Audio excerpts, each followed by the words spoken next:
Hello, this is Waking Up with Wisdom, and in today's video, we're sharing a story from the life of Prince Siddhartha, who later became known as Gautama Buddha. A long time ago, a king and queen were blessed with a son they named Prince Siddhartha. The royal couple was overjoyed, as they had long wished for a child. Eager to know their son's destiny, they invited a wise, old fortune teller to the palace. The queen asked, "What will our son grow up to be?" The wise man responded, "Your son is special. He will either become a great king or might renounce the palace to help people."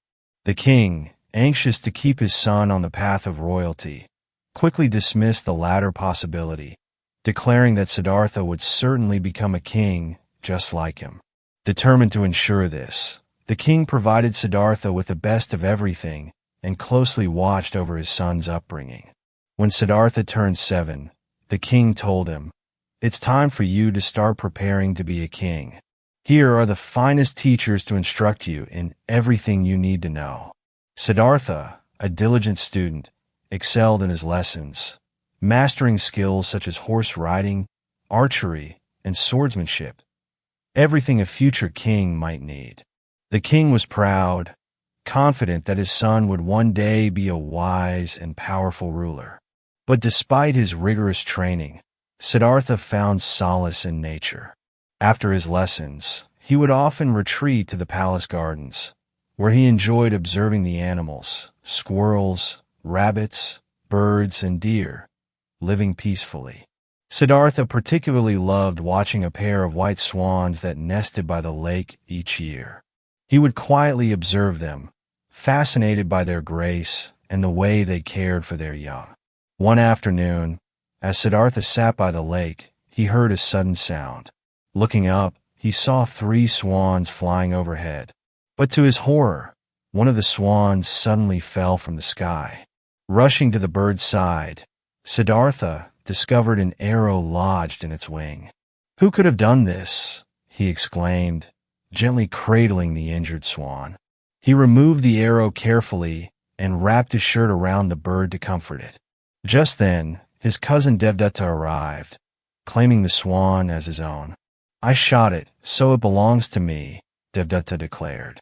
Siddhartha, however, disagreed. "The swan is a living creature.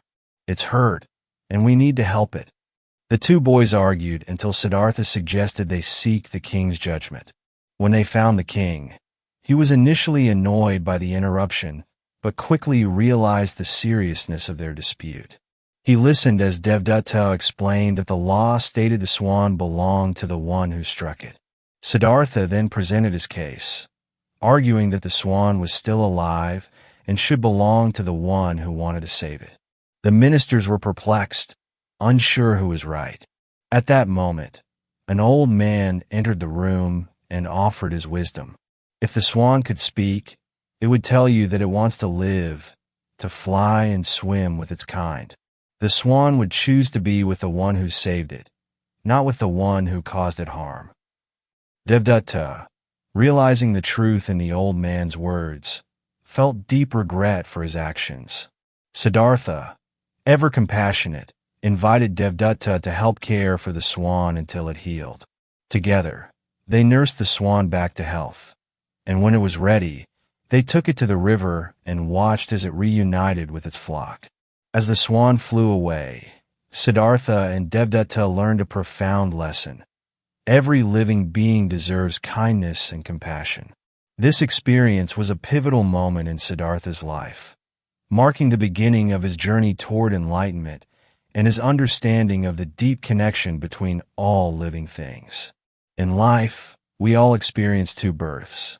The first is our physical entry into the world, and the second is when we discover our true purpose and place in society. Siddhartha's compassion for the swan revealed the depth of his soul, and it teaches us that true greatness lies not in power or strength, but in the kindness and empathy we show to others.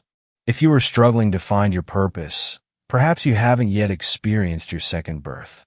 Remember, your life is yours to shape, and the way you treat others will shape your journey in return.